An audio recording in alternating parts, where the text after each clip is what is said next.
right, guys. Welcome to the Deer Shop Podcast, presented by Siman Brothers Outdoors and the Leaky John Boat Company. He went and watched a movie that has a $200 million production budget, and then the next thing he watched was our video on YouTube that has a $0 production budget. This is the first buck I've shot in over 10 years. Your track job was the first fun track job.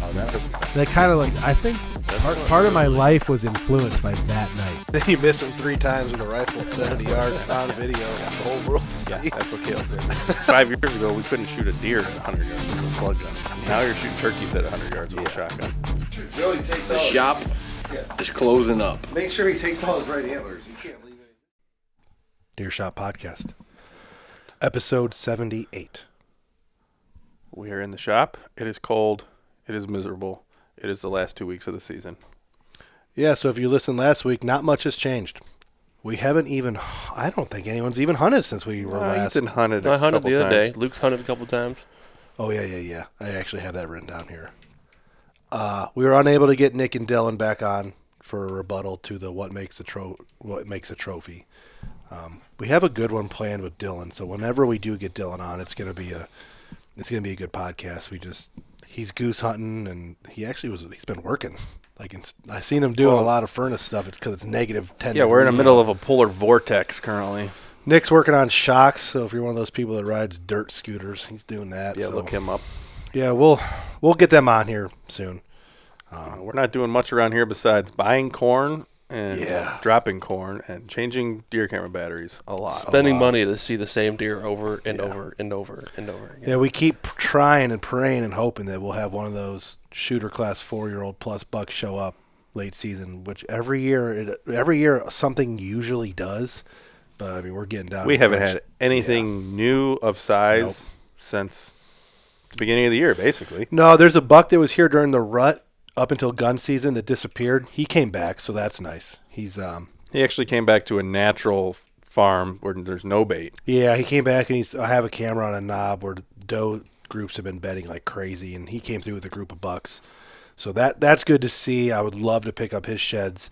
He's definitely he's probably a 3-year-old 8-point. I mean, he might be a 4-year-old. I was looking at videos. It's hard to say, but I had an encounter with him in November, I think. Yeah, just before gun season. Yep. We call him Timbuktu because he smelled Isaac and literally ran 1,000 yards. Yeah, I watched him run as far as the eye could see across the field. He caught a whiff of you and was like, gone. See ya. Gone. And he went back to where I think he's been hanging out. You think that's the way he he ran? Well, so in that corner up by the road, every time I drive by there's 20 deer up by the road. I'm assuming they dropped a bunch of corn there. You drive by and look in the woods? I think they dropped a bunch of corn there when they harvested the corn. No, I'm talking about in the field. Oh. Right before you turn the road. Okay. In that corner. Deer everywhere. I'm assuming they dropped a bunch of corn when they harvested. That's where I almost hit deer when I drive across the road. There's always a bunch of deer headed that way. Yep. And that other field. Next farm over. Yes. Yes. Yeah, no, I believe that's where he's hanging out too. Because in both times I've seen him, he come from that way. Yep. The 4-year-old 9's alive, and he's so unimpressive. Yeah, if he, I was really looking at some pictures and videos of him this week, and there's a lot of times where he's standing there at the corn eating, where I just don't see him as a 4-year-old. Yeah, a lot of deer have that tell. So when they're sideways in a good angle, they look pretty impressive. But then when they turn towards you, they're like narrow. You can tell the mass isn't and his very ass substantial. Is so big. Yeah, the rack isn't super high. Like it's all when they look straight at the camera is when you can really kind of tell how impressive or not impressive they are. So to be honest with you, I know we've gone back and forth for 2 or 3 podcasts now and talked about this. I do not know if he came out in front of me and offered me a shot if I would take it at this point in the season. Why would I, even though we think he might be 4, everything, and the reason why we think he's 4 because we're basing everything on what deer we thought he was last year because his rack is exactly the same, maybe even smaller than it was last year, but his body just does not scream 4-year-old deer to me. It doesn't, and it's, so it makes it kind of hard to go hunting when he is the target, and then when he comes out, you might not shoot him, so... I've seen all his buddies from the stand. I have not seen him from the stand yet. That's the only thing that makes me think he's more mature. Because he's smarter than the rest. We've seen the 10. The 10 he hangs out with, who's 3.5 years old, for sure. Passed him at least, combined at this table, we've passed him 7 times, I think. Yeah. And inside 20 yards. And the 9 has never showed up. Yeah, he's never done that. So that makes me think maybe he is the next age class older. It's just tough. We get down to this last 2 weeks, you want to kill a buck. I haven't killed a buck in 3 years, but that deer probably would be better served to just live another season. There's no point to So it makes him. it hard to want to go hunting. So we might just slam a bunch of does in this next 2 weeks and be done with it. There's a good chance of that happening. Yeah. Luke is still knockout drag out with his buck.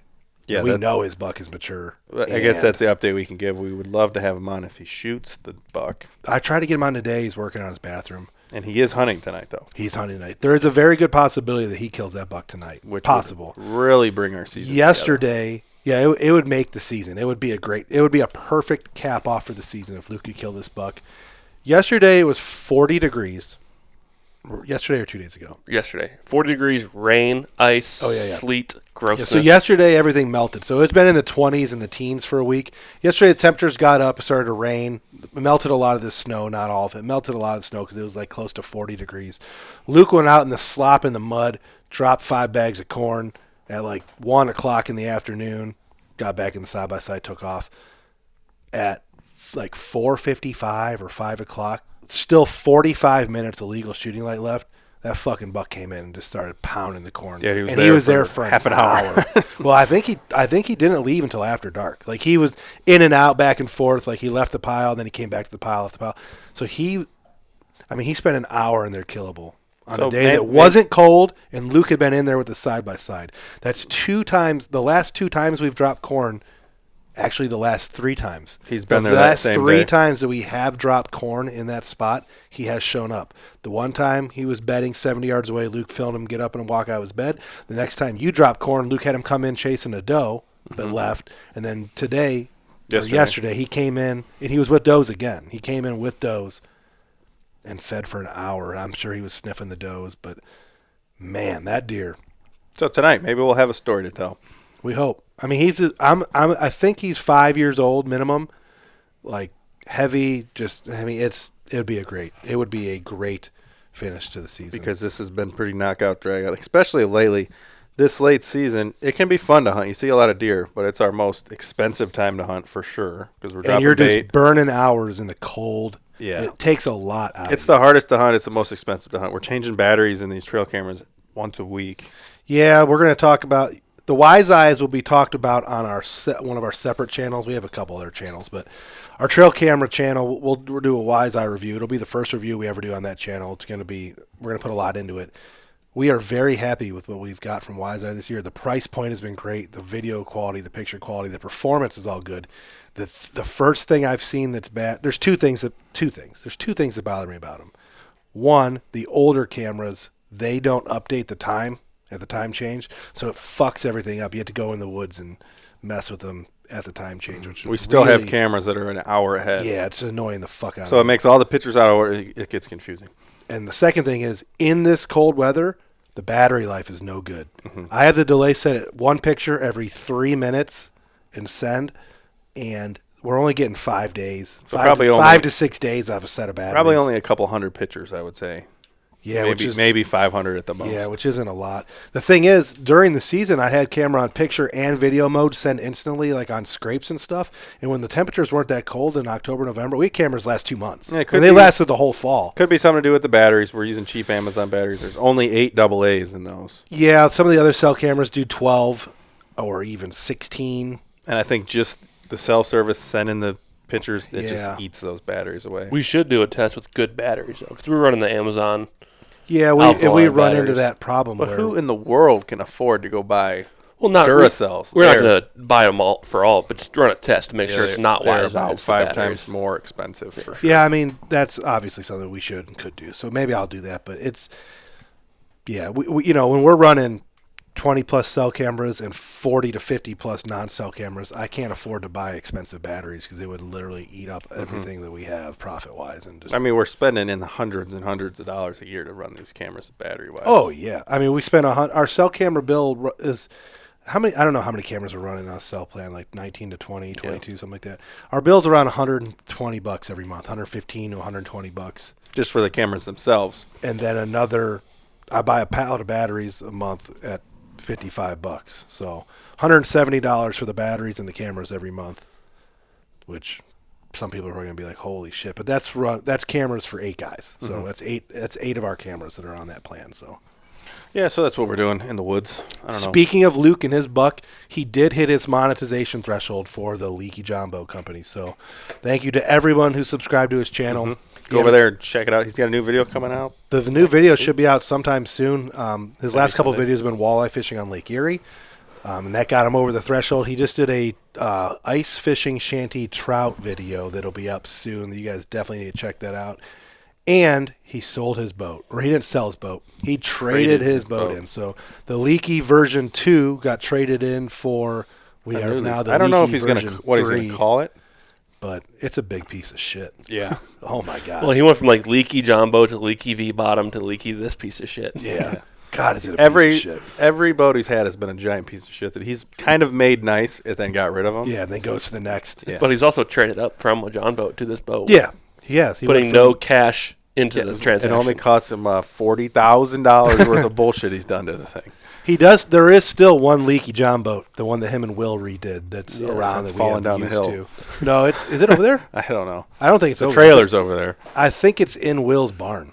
But yeah, Anyways, yeah. So go check out the fishing stuff if you're into the fishing stuff. The Leaky John Bow Company on YouTube. I'm assuming Luke will make a video soon introducing the new boat as Yeah. it sits. I don't know. I think it's water worthy as it sits. Maybe not. It's just an older boat that looks kind of. I don't know. If you're into that kind of thing, check out Luke's stuff and he'll tell you all about it. He's going to walk around and talk to himself for hours about it. That's what we do. Well, the next thing I want to talk about is kind of sad. It's sad. Yeah. So last week on this podcast, we were talking about a bunch of different stuff. But we talked about one of the older deer, the buck that Tyler wounded, that was still rutting and doing all this stuff. A deer that we were very excited for next year. Couldn't wait to go look for the sheds. So when we talked about that was 300 pounds. 300 heifer. pounds is the moose of a cow of a deer, that giant deer. Little did we know that while we were recording that evening, that deer was killed by a neighbor about a mile away, half mile away. So congrats to the lady that killed it. Yeah, it was killed by a lady. We talked to the neighbor of the lady. They said that she was definitely deserving, still out there hunting in extremely cold temperatures. Anybody Killed this that's hunting moose right of now. a buck. I mean, we're happy for her. Obviously, we are sad that this 4-year journey of this deer and all the things that have happened is going to be over and done with. But congratulations to the hunter. We will probably talk about this more on a podcast or a video at some point in the next year for sure. We have lots of footage. Yeah, history. that deer officially died the 4th time, and it's dead. Yeah, so this is a deer that we kept talking about that was dying and then not dead. It's really dead now. Factually, 100% is actually Confirmed dead. What did you want to get into next, Isaac? Something on my mind and I forgot. Oh, I was going to talk about shed hunting because we're watching a shed hunting video. Yeah, that's the next big event. I mean, after this season Yeah. ends in a couple weeks, it's going to be full-blown shed hunting. And speaking of cell cams, right now is the time where you check your camera and you're like, please don't have your antlers off. And if they are off, please be laying in the pile. Yes, I please love be it. close. Please be close. Because the buck last year, the main buck, the wolf, Yeah. sad story to hear, he's probably dead. We found his sheds in a bait site, basically. Yep, found them. It was like a bait site / food plot / mineral lick area, just a heavily used area of the farm. And, that was a cool story. And now I'm sad because we're talking about a deer that's dead that we're not going to be able to kill. I'm sure we'll put a bunch of time into shed hunting again this year. We'll see how March goes. It's a very good way. So like February, March, April, shed hunting is a very good way to stay active in those crappy months. I like to put 5 to 7 miles on when I go out if I can. So I will be having some days where I do some serious shed hunting here coming up real soon.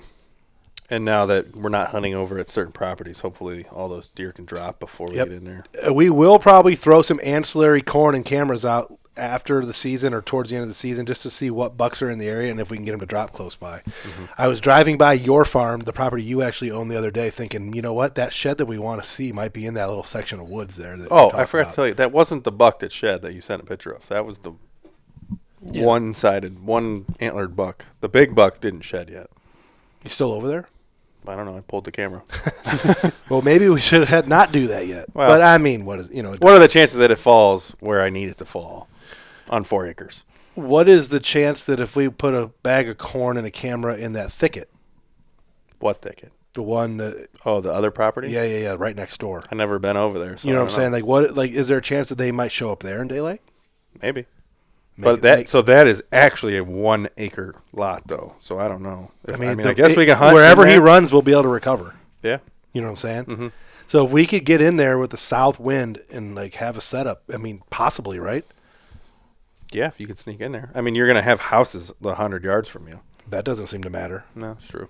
Lee Ellis kills bucks next to houses every day. Maybe it's something we venture into next year. The problem with that is that 1 acre property, it does belong to our family. We have permission to be on, but it hasn't been used in. So the neighbors probably have shit back there, and they're probably back there all the time. We'll find out here soon because we're going to shed hunt it.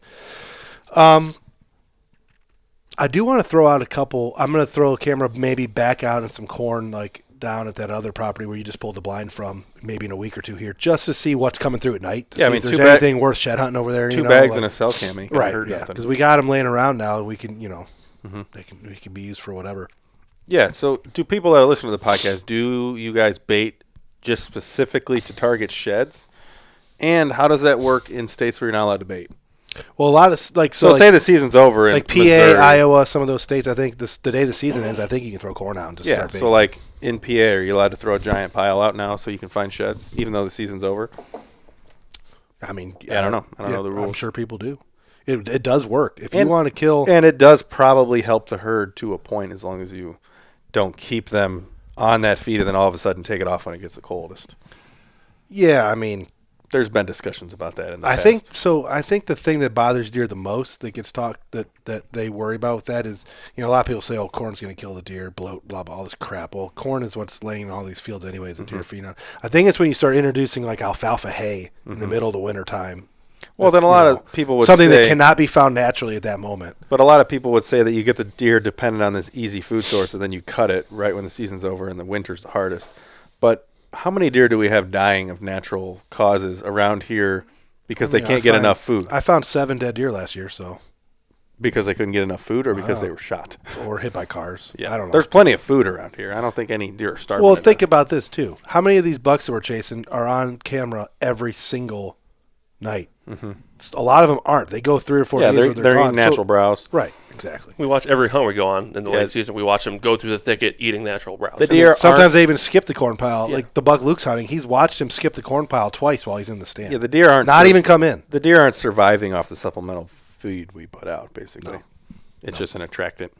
And they're wild animals. They're not going to revert to, I get fed every day. I'm going to go to the feed pile. Like, no, they know how to eat. They're not. Yeah. And it's been shown. I mean, they do supplemental feeding for elk herds in Wyoming. That's Yep. a thing, just to keep them going through the winter. Yeah. I don't know. Anyways. We're gonna do some. We are definitely gonna do some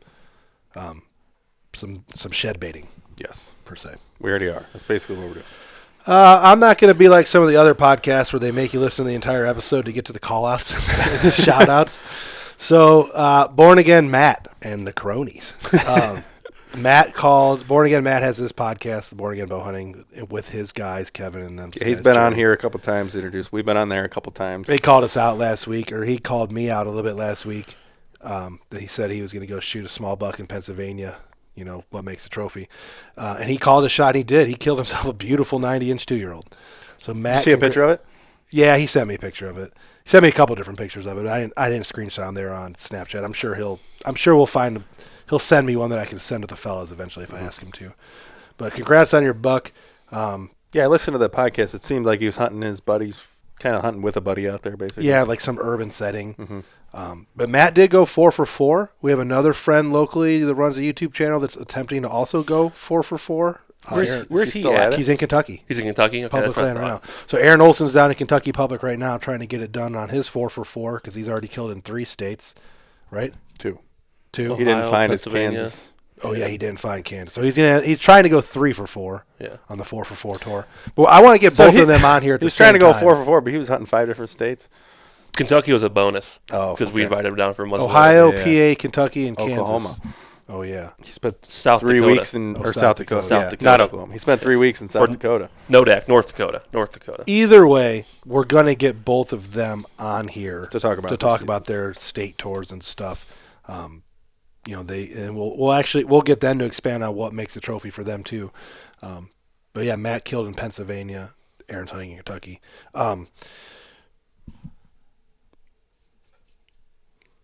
Matt is going to be on the Bigfoot panel podcast coming up too. So Matt's going to end up actually. He's a Bigfoot guy. He says he's got some stories. He's got encounters. He's got encounters. So All right. Matt's going to be on the Bigfoot panel. Like that. So we're going to have Matt on 2 upcoming podcasts. Matt also announced that he's having his daughter is going to be born this summer. So Matt's going to be joining Girl Dad Club and learning how it's like for to him. hunt and do all this stuff with a little daughter at home. But that's all I have on my pre-podcast ramble and stuff. We have the last episode of Deer Camp Chronicles being filmed as we speak with Luke's encounters and all our doe kills and us chasing the 4-year-old 9, whether we kill him or not. Yeah, we got some muzzleloader footage and stuff. Muzzleloader footage. So we will have one more episode of the Deer Camp Chronicles. It'll be a very good one. It'll be, airing at a time when there's not a lot of hunting YouTube traffic, so I'm sure it won't get a lot of action, but we will have one last episode, Deer Camp Chronicles. To go back to Matt and the cronies, Kevin and Jerry, they do put in a lot of good work for the channel, podcast and video. Yeah, Kevin's their best killer. I mean, he's the one who goes out with his bow and actually kills respectable, 3-4-year-old class. I was trying to be nice. Bucks that we would harvest, but we're obviously we say that tongue in cheek. The podcast that we've all been going back and forth ever since the What Makes a Trophy podcast about, all this stuff. And there's a lot of behind the scenes stuff that the public audience doesn't see between us all. So it's all tongue in cheek. It's fun. I guess the cronies jab was at you, Ethan. I know. I don't remember saying it either. And I don't remember. At some point, you called them cronies. And they remember that. I Googled maybe we were saying, maybe with your stutter and your lisp, you were actually just saying Born Again and Cromer. Because Could be. I mean, you do have that speech I Googled impediment. crony. It's not a bad word. It's not like derogatory. Yeah, it's just like the minions. You don't want to Not be called minion, a minion. but like a good friend is what it said. Yeah, I don't know about Cronies. that. There's a difference between a definition and the accepted meaning of a word. There's a lot of words we could say right now that have a true definition Yes. that are taken the other way. Yes. But anyway, speaking of Cromer, that's what we were actually going to talk about, is my new bow and our setups for the year. Yep. Isaac is going to be shooting a new used bow. A new used bow that has missed a 170. Did he kill the chocolate buck with it Yeah. as well? I don't think so. I think he bought this. No, I think he bought. And we'll have to have Nick fact check us because Isaac. Newsflash: Isaac bought Nick's old bow. Yes. I think Nick had the bow that had all the problems, the one that blew up and destrung and all that other shit. And then he got rid of it and got this bow, killed the blizzard buck, chocolate horns, and then hunted with it. I guess we could look at the video. I'm sure it's He in had both bows, but the one that blew up was at Cromer's house. there because it blew up. Yeah. So this bow has killed a 150 and missed a 170. It has a better track record than the bow I'm getting rid of. Yeah, your last bow was kind of cursed, right? Yeah, so I guess we can talk about that. My last bow was a VXR, super fast, super short axle to axle, super aggressive. Had a hard time tuning it, couldn't shoot fixed blade broadheads, but I just had bad luck with that bow. Yeah, not being able to shoot fixed blade broadheads is a little bit of an issue with you because you go out west and the elk hunting thing. And Yeah, so I shot, let's see what I shot with that bow. I shot the big 7-pointer with that bow the first year I got it. blew through his shoulder, 10-yard shot. Well, the first year I got it, actually I shot that 8 and lost the 8. So the curse started the first year I got it. That's right when I got that bow. Shorty was okay. So yeah, you hit Shorty high, and we never found any evidence just that he was alive after that. Little So bit of backstory on that. You killed that deer, and he died in a ditch somewhere. We never found him. When I first got that bow, I had a shoulder problem, so I was shooting 60 pounds. So when I shot Shorty with it in the shoulder, that 60 pounds just didn't. Shoulder and high. Yeah, it just didn't have the power to get through it. From the back stand. Yeah. Then I killed a 7-point with it the next year. Smoked through the shoulder. Good angle downwards. That's on video. Then the following year, I killed the buck in Utah with it. Oh, yeah. And that buck. Yeah, you that was killed the same year. Utah velvet mule deer and the 5x3, which was an old, long-nosed rut down. And I killed the Indiana deer with it. Yeah, so you killed. So I was on a good streak for a So you while. killed 4 bucks with it there for a little bit in of time. In a 2-year time frame. Yeah. And then the issues came along. Yeah, I then took it out west. Yep. And I missed an elk. I think that's all I missed that year. I thought there was a mule deer missing there somewhere. I missed a mule deer in Nebraska with it the year before. Yep. All this is on video, so you can go watch all Yeah, of there's just everything. A lot of different always on videos video. that talk about this stuff. Yeah, so missed an elk with it. Missed an antelope with it that same year. And then this year I missed an elk with it. and then Yeah. you wounded the drone. And then I wounded the the 1 day other November 8-pointer. video where you had an 8-point come in, mature Yes. 8-pointer this year, perfect morning bow hunt, and you did whatever. And we don't even know exactly where that shot hit yet because the video was through the brush. Shot him in the elbow. Yeah. But anyways, now I have a clean slate, Matthews Phase 4, 2-year-old bow. Got a good deal on it. Nick was looking to sell it because he wants to get a new one. He's a new bow every year kind of guy. Nick only had it for a year, not even. He bought it late season and then only had it for about a year. Yeah, he didn't have it for a full counter year, but he killed a 150 and missed a 170 with it. So now I have it. It's already appeared in a lot of our videos. Yeah, first light, camo, blah, blah, blah, shooting. While we get into Matthews bows, Ethan has the lift, which the only difference pretty much between these is the weight difference. The weight and the limbs. The limbs are different. Mine are a lot shorter. You can compare them. So the lift limbs are shorter and also more prone to breaking. I've had no problems with mine, though. Yeah, he hasn't had problems with them yet, but in the grand scheme of things, Matthews has been having a lot of problems. Yeah, and with that their was their limbs. big selling point to the new Lift X is the new reinforced limbs. But Yeah, because your limbs, they're like 2 inches shorter. Yeah. And your bow is a lot lighter. which is kind of pointless in my opinion. It depends. You buy a light bow so you can carry in the mountains and stuff, but then you add a 12-ounce stabilizer, you add the quiver, you add everything. It just adds weight, and you want it more. And people shoot the back bar, so they even add more weight to it. So a light bow. They're shooting a 24-inch stabilizer. Yeah. The whole bridge lock stabilizer thing, like Ethan has, is something. A money grab. It's a money grab. So But it looks cool. Yeah, he has the bridge lock stabilizer, which goes into the riser, and it's supposed to shave down on I don't know what. I don't know how many exactly. It makes it easier to come in and off. Yeah. And the bridge lock is sight too. Yeah, that's a whole nother issue with Matthews. I had my sight. It's an HHA Tetra large scope multi-pin sight, and it would not work with the bridge lock because the housing is too big. The sight's like rail got pushed too far to the left, so the housing would hit it. But I put the sight on regular, just like any other bow, and it fits with the low profile quiver, and the bridge lock is pretty much pointless. So I spent $60 to get the bridge lock kit for my sight, and it didn't work. So now I'm back to this. Yeah. I think next year I'm going to go with a dialed sight, maybe. Yeah, One of the those fancy $600 sight. Yeah. Yeah, so Matthews just came out with a dialed sight. No, so they have the Ultra View Matthews sight's the $800 sight, okay. and then the UV slider, which is the $600 sight, and they also have the dialed, which they look very similar. But I've read the reviews, and dialed seems to have it more fine-tuned at the moment. And our bows are pretty similar spec. I think yours is 31-inch draw, 70 pounds, shooting Mine's- 292, and mine is 30-inch draw with 75 pounds. which I think I'm going to upgrade to 75 pounds just to get better arrow flight. I've killed 2 deer, and the arrows have been working fine, but when we really slow down the video of us shooting, You're fishtailing a little. yeah, it just could be a little bit better. And they all say, oh, you don't need to go up and pound it, just change your arrow. But like, I like the arrow I'm shooting, and I think 75 pounds will get it above 300 and make the flight a little bit better. Yeah, and I weighed your arrow. It's like 460. Yeah, it's grains. right there, right perfect where I want it. So you were shooting that, what? How many feet per second? 292, Okay. which Mine, is plenty fast enough. yeah, my bow is shooting a 515 grain arrow, like 286. Yeah. And you shoot my arrow like 309. Yeah, which is freaking blazing. Yeah. Like 292 is fast, but like just like the fine details of shooting, it could be just a little bit better. So that's what I'm going for. And then Caleb has like a 6-year-old bow. What is your bow? I don't know what year mine is. It might be like a 16 or an 18. Yeah, so it might be 10. It might be a 16, Yeah. close to 10. It's a Hoyt Carbon Element, 70-pound draw. My draw is pretty long. Not as long as yours, but I mean, I it's think yours pretty long. 29.5-inch draw, 70 pounds. Your arrow's probably 320, maybe 340. Yeah, and I'm shooting mine 292. Oh, maybe 400 grains. Yeah. We'll have to weigh my arrow. Yeah, My but- setup hasn't changed since I bought this bow. Ironically enough, my bow is also a Nick hand-me-down. He used it for a year or two, and then I bought it off of him, and I haven't changed literally a thing. I put a new sight. I've dabbled with the one-pin sights, but I haven't changed much on it. It's still got the same rest.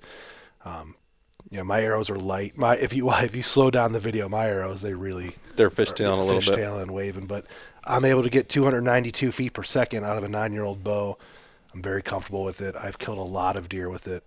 Yeah, you haven't missed many things with it. No, I mean I take pretty outside of a couple of the examples where I've killed some bucks at some farther ranges, insinuating circumstance. I mean, I every year I just limit my shots to inside 20 on does, and I'm able to kill 2 or 3 of them, no problem. And The last day of season last year, you shot a 38 I did, yard shot? on the very last day of season, I took like a 36-yard Hail Mary out of a blind just because it was the last day, and like, And the deer ducked it, turned around, and was in the woods by the time. yeah, the arrow got they to were it. so skittish back then. But I sailed that arrow way over her back. But, that kind of thing happens. But I'm pretty happy with my setup. I will probably.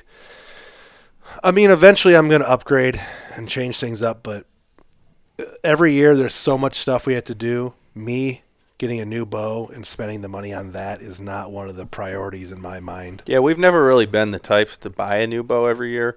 And I know our buddies that do it, they can kind of do it without losing too much money. They'll sell their old one, buy a new one. Yeah. Pretty much every year, every other The year. trade-in system kind of thing. But So they're only paying a couple $100 for a new bow, but then you want to get new accessories, a new arrow setups, new broadheads, the whole 9 yards. You end up spending thousands and thousands. I'm the kind of guy that would rather, buy more food plot seed, couple more. I'm big on tree stands and blinds and stuff. I like to always have more options, and so I spend the money that way, and my bow just continues to chug along where she's at. And, But eventually, I'll probably upgrade. But And the one nice thing about these new Matthews is how tight the quiver sits on these bows. So I'm going to try to be 100% quiver on the bow at all times this year while I'm practicing getting ready for out west. And I know you've been doing the same. You don't pull it off when you're hunting or anything? It depends on the tree that I'm in. Like, if I'm hunting for that 9-point, I take it off just because it's a little bit easier to move around in the tree. But I also use the limb legs in the stand, too. So I set the bow between my legs, and that helps reduce the profile, too. So you actually use those legs while you're in the stand? Yeah. I've been thinking about getting the legs. I haven't decided. It's nice because you can just set it there in between your legs instead of reaching up. You're just kind of reaching down. And this time of year, like I was watching videos on my second angle when I was hunting a couple weeks ago, all these bucks coming in, and the movement of reaching up and grab. This time of year when you're in a tree stand, I mean, you got to reduce your movement as much as possible. And I've never been a quiver on guy. I've never shot my bow with the quiver on, but my Hoyt and the way the quivers and stuff are, it doesn't sit as flush, and it causes some weight shift. But Yeah, like my old Matthews, the quiver would sit probably another 2 or 3 inches out. that's the way my Hoyt is. And you would get, you get point of impact change if you're shooting with your quiver on versus your quiver off. And when you're out west, it's such a pain in the ass to take the quiver off while you're hunting because I've noticed, I'm looking at you guys' bows now, we all shoot the same. None of us have an actual anchor on our strings. no. None of us actually shoot like a kisser button. yeah, or a I haven't nose shot a button kisser or button in any of that years. stuff. I'm the same. I'm a on my face kind of guy. Shoot by feel. Which it seems to be that's the most popular thing now. Some people do like a little knock for their nose, or they do the Bomar nose button, or Now we owe them royalties. nope. if you are shooting new Matthews and you hate the side plates that come with it, like when Yeah, Nick- so I was going to talk about that with Cromer too. These are his so they're three. It's either 3-axle design or third axis designs. axis design. These are his side plates. I've had them for both my bows. They're super nice. and He built stuff for Levi Yeah. Morgan. No big deal. night and day difference on the side plate. I know Matthews, the new Lift X is coming out with the you can change the grip style, this, that, and third. Has a bunch of replaceable parts. But the Lift, the Phase 4, the VXR, the V3X. If you want a good side plate, Check Third this out. Axis Outdoors, right on Facebook, or just Google search them, and he'll ship you one. Third They're axis awesome. design. There's Third designs, yeah. Yeah. So they're pretty much just 3D printed side plates. They're not very expensive. I think they're like $30 or $40. Yeah. Compared to like the B-Real grip or whatever, that's $120. I think that's all the stuff that our little cousins use. Yeah. Speaking of, we didn't give them a shot in the beginning. I probably Hey, should let's have. give them a shout Yeah, they killed mature deer to this since year. they So have the- sweet new bows too. Yeah, the Pavick family is all tagged out. Tim killed first, then Hudson, then Matt, then Branson, I believe. Matt, then Hudson. Matt, Hudson, Branson. Yeah. So our little cousins, Hudson and Branson, Pavick, Branson just killed his buck, but the entire family is tagged out. Branson just killed, I think it was, a 136, 137. Beautiful 8-point. Near 140, heavy 8-point. It was his first hunt. It was one of his first hunts, I guess, where he's hunting by himself. Yeah. Which is solo. pretty cool. And he Killed went it. through the woes of self-filming. Yeah, woes of self-filming. The buck stepped just out of frame. He's got his Branson Pavick Outdoors. He's got his own YouTube channel that he's kind of starting up. We helped him edit a video. We're going to have a bigger podcast with them on it. Probably do it over at the Pavick shop. If you're a local listener, you know about the Pavick shop. I mean, these guys are, Matt's a little bit unimpressive, but the rest of them are big time. I'm kidding. These guys hang on to killers of deer, killers of pretty much everything. They have the most impressive trophy wall I've ever seen. Yeah, in-person trophy wall, it's like a Cabela's. And I exaggerate you not. When we go over there and film it, you guys will see. We'll give a tour to the beginning of the podcast. I'm telling you, probably 50 whitetails, 15 to 20 mule deer, and half a dozen elk on the wall. There's in a this buffalo. shot. I don't know the story about that. I want to get it. Yeah, we'll get the There's story. a bison. It's 40 feet tall, probably by 60 or 80. Yeah, 3 walls. Yeah, huge, just tall, massive. You guys will see it. So here's a late podcast shout out to Branson and Hudson and Matt and Tim Pavick. Congrats on the awesome year. Yeah. The epic year. Yeah. Their best year they've ever had by far. Mm-hmm. Branson was already texting me about some deer for next year and stuff. I mean, he's excited. He's I'm happy that he's excited about the same kind of stuff that we are. He's the YouTube, I mean, with and a dad like Matt, it's the kinda hard. podcasting, Yeah. all of that. It's So cool. It's also cool to see the next generation coming up into that because he's 16 years old, 14 years old. right in there. Not very old. Yeah, he's right in the dry. He got a truck for Christmas, so. So, yeah, maybe 16. Yeah, it's hard to connect with family and outdoorsmen before they are at a age like that. When they're younger, preteen type kids and they're getting into hunting and stuff. There's not a lot that we can talk about with them and do with them with the way we operate. But now that he's getting into that age where he can drive and he's getting old, I'm sure we're gonna be seeing a lot more of them. But we're gonna get them on the podcast to talk about their season and their operation. I mean, Matt Pavick runs a crazy operation where he has to find 4 mature bucks every year, and then they kill a pile of does, and it's just wild times out there. But so yeah, shout out to them. How many deer you shoot with that arrow? Just one. Just one? Yeah. The other one is still, it's in the No, side. you pulled it out. It's in the side by side, but the Set broadhead, it over here. the broadhead's in a log. So it went through the deer. The light went away, the knock. Knock broke And off. it didn't break off. It just stopped working because it hit a log. Oh, it shoved it back into it. Yeah. So Yeah, I have it's I have an arrow I got to spin out that's in a tree, similar as yours was. But the what are those called? I actually watched that miss on video the other day. The vein things? Yeah. I can't remember. Or the tack. No, these things. Yeah, they're. We had a whole podcast about them. We don't don't remember. like them anymore. No, we do like them. They work great. I shot through 2 deer. Zingers. Zinger That's fletchings, yeah. Shot through 2 deer. They didn't come off. They didn't move. With the cold weather, obviously, it shrinks down a little bit. Helps. Nasty. But yeah, it's gross. Yeah. It's got awesome. nasty. Matt another said one with that. So speaking of Pavick, when we went to the Zingers, Pavick said that we would hate them once we shoot them at animals. But so far, so good. I Yeah, mean, I don't I'm understand. 2 for 2. He's 0 for 2. I haven't hit any animals with them. Yeah, you have. Well, I guess I did. You're still. Which Have you shot at a doe yet? No. Just the elk and the mule deer, or just the elk and that 8-point with them? Yeah. Yep. Are you going to kill some deer this year? No. Not unless I can get this bow set up. So right now I bought this new bow. Quick story on that. Nick has little T-Rex arms, so his draw was way shorter than mine. Way shorter. We have crazy spans. So I got the bow set up for everything that I can do without a bow press. I got the draw length and everything, but the tune on it is so far off, and I'm assuming that's because of the top hats and the way he has his one cam is completely to the one side, which is causing me a terrible paper tear. And my arrow. Have you almost even got a lopsided. hold of Cromer yet? Yeah, I messaged him today. What'd he say? Hopefully I can get in this week or next week. Cromer, come on, man. Like, what else can we do to get some movement around here? Yeah. The cronies out there are dipping you on your bow. My bow tech skills are pretty low, we need to get a and I a can't press, do right? I can't do No. the top hats because I don't have a bow press. No, we do not need to get a press. Yeah, We you're So right. you see this leave it to the pros. You see that cam? It's sitting all the way on the one side. If we got a press, we'd fuck everything up. Yeah, I'm scared to work on bows because I don't know. I break things. I would like to take my Hoyt over to Cromer as well, since I haven't changed anything with it in Top about hat should be in the middle. 7 years. The top. So I need to get mine tuned. Yours is over a little bit, but this bottom cam is all the way on one side. and Yeah, that's the fine. lift, the middle top hat's what everyone gets on the lift. So Zach Cromer has to buy a set of top hats, and he uses one top hat out of each for the lifts, and just go buy another set of top hats. Well, maybe you can use some of them spare ones for me. I don't But even know what you regardless. guys are talking about. I know, you should go point. It's the way you tune the Matthews. You move the cams instead of moving the rest. The rest you set to like a point, a set point, like it's pretty much in the center, and then you move the cams for your paper tape. I wonder what Nick is going to buy next. I think he's gonna buy the Lift X.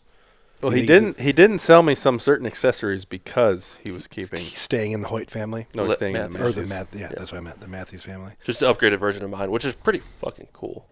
The upgraded version of my bow. I said I wasn't gonna buy a bow for 10 years, but like.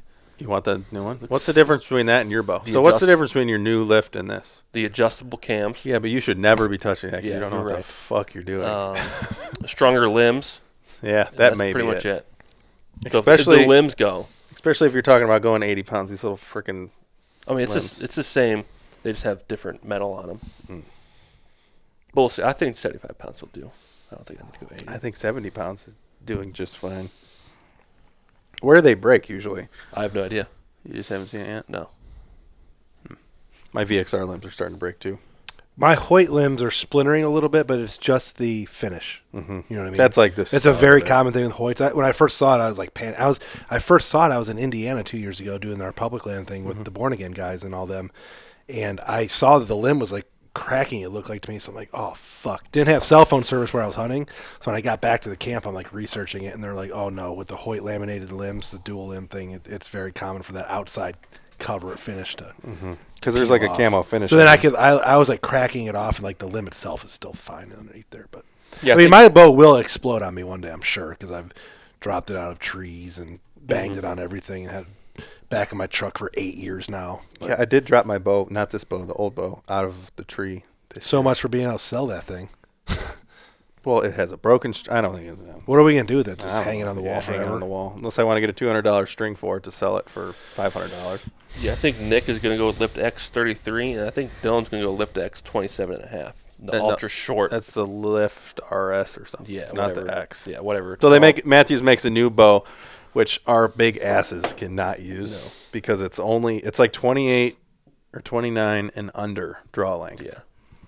But it's 27 inches axle to axle. And it shoots like 353 OBO. It shoots super fast. So IBO. that may be Dylan's new bow. Yeah. He's gonna look at it. Yeah. Because his bow's How many bows do we have now collectively at the around farm? the shop?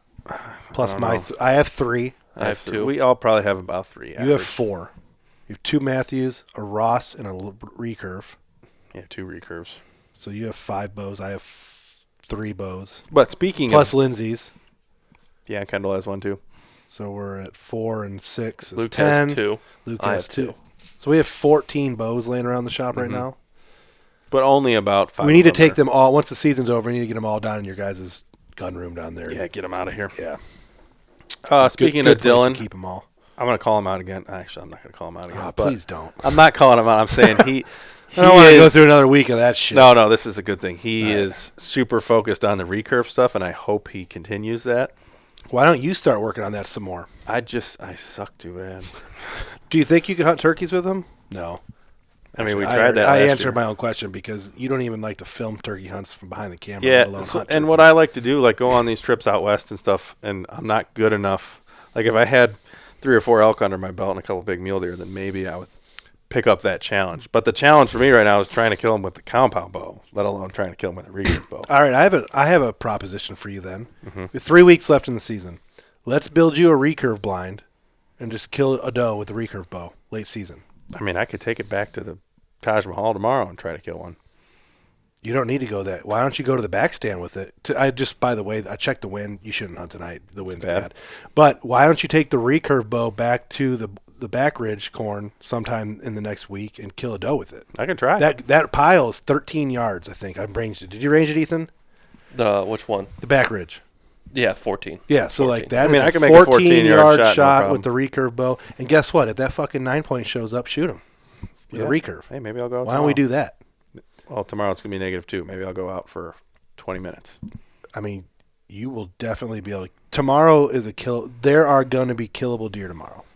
Well, we said we were doing a podcast about bows, but I'm going to go shoot my recurve right after this and see how we're doing. I've always loved the romantic idea of a recurve. I want to buy one. They have those like modern recurves that Bear makes. I kind of want to buy one of those to shoot, just to shoot. No, and the Hoyt see. makes them. No, Bear makes them too. The Bear takedown too. I want to buy one of those. We I like the romantic. Can't talk about recurve bows without talking about Andy Kelly at least once. He shot the Hoyt recurves for a while. Katera? Yeah, something like that. Satori? Because you can put a rest on them Yeah. and have good arrow flight, because it's a lot harder to get arrow flight off the riser. But I think since then, he's evolved to longbows and even more badass stuff. But he did used to shoot a Hoyt. Andy, if you're listening, we're still going to keep trying to get you on here, even though we're doing a podcast thing. He shot zingers this year too, because he bought a bow for, I think, out west. I don't think he ever went. Yeah, But he's we were preparing talking to go elk hunting again, and I believe he's shooting an actual bow. Yeah, we were talking about the zingers. Yeah, I haven't seen or talked to him since the fair last year. Yeah. Speaking of the fair, we're going to do a booth. I know this is way too early to announce this kind of thing, but I do believe we're going to be double boothed up with Wild Time TV again at the fair this year. Doing an educational video or educational setup on hunting, filming hunts and stuff of that nature. I think we're going to work on making some type of wilderness exposition documentary / Medina County Fair documentary. There's some more filmmaking stuff that's non-hunting related that we're going to start kind of getting into, I think, if that kind of stuff interests anybody. Yeah, we'll see what we can do about that. I don't want to be recruited for all the fair bullshit that they do. Isaac hates the Medina County Fair. I don't hate going to the fair. I just hate being up there for days and days and days at a time. I don't like people. You like talking to people all day? I don't. Why would I go to the fair? Isaac would rather just sit on his couch with his fiance and watch Yes. TV. I would rather be at the fair talking to people all day, personally. Yeah. Speaking of the fair, there's the outdoor show March 29th. Oh, yeah, are we going to that? I cannot. We have been asked. I got texts from Brandon Ashley. I got texts from Steve Arders if we want to sponsor a table, do this again. Is that the same thing as last year? Yeah. Yeah, And no. I have to work that day. not going to So that. if you guys want to do it, you can do it. I thought you were talking about the Columbus Outdoor Show. No, we're not going to. We might go to that, but we're not going to do this. Like, if I go to that, I'm just going to walk through it. But I don't know if we will or not this year. I'll probably go, but that's about it. So the Columbus Outdoor Expo is in March, which is coming up, and there's some guys down there you like to see. We like to go talk to Brennan from the Breaking Point. You talk to Deer Drone Recovery. Our food plot seed people are down there. Working class bow hunters down there. All that.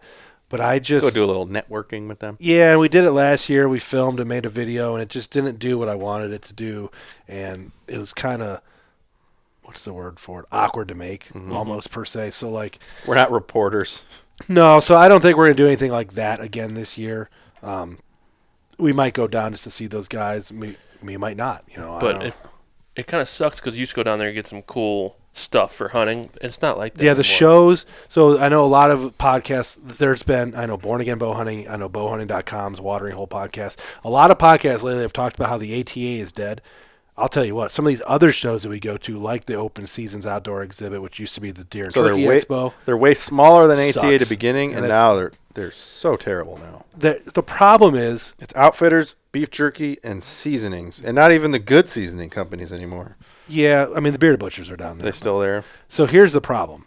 You have these local outdoor expo type shows, like the Open Seasons, like the one down in, there's one down in Mount Hope. Yeah. The Mount Hope show. Here's the problem. The vendors that, they have a hard time attracting good vendors. So, like, the guys that you would want at a show like that, someone that's Matthews, QU, First Light. tree stand companies. The Open Season gets a couple of those, but the companies that you really want to see and spend time with and spend your money with and network with, they don't go to those shows. So they fill all the spaces with outfitter, mom and pop beef jerky and sauces. Custom arrow building. A guy always selling custom fucking stickers. A guy selling trinkets. A guy, all these things, these gimmicky type things. These companies that they're trying to make their way. I get that, but I don't want to walk through entire rows of outfitters for Africa and catfish. Noodle and outfitters and wild boar hunts in Texas. I could literally give one fuck less. Hate you. Don't want to spend any time with you. Don't want to give you my money. You're probably ruining the locals hunting just like the outfitters around here are ruining our hunting. I don't want to support that. So when you go to those shows, the problem is you're supporting all that, and it sucks. And I would just rather go to Premier Outdoors and get everything I need in one Yeah, stop shop. and there's a lot of drama in the hunting industry right now because stores like Sitka's the latest to do it. Sitka's no longer giving any gear to, they're no longer going to be in a bunch of mom and pop stores anymore. Yeah, because they open their own They have their stores. own stores, and it's all online. And the online deals are better than anything an in-store deal could offer. So a lot of the stores that were carrying Sitka, people would come in, try it on, then put it back on the shelf and buy it online. So it pissed off all the local vendors. It has to do with the whole economy, the market, the whole, everything. The brick and mortar is all shutting down.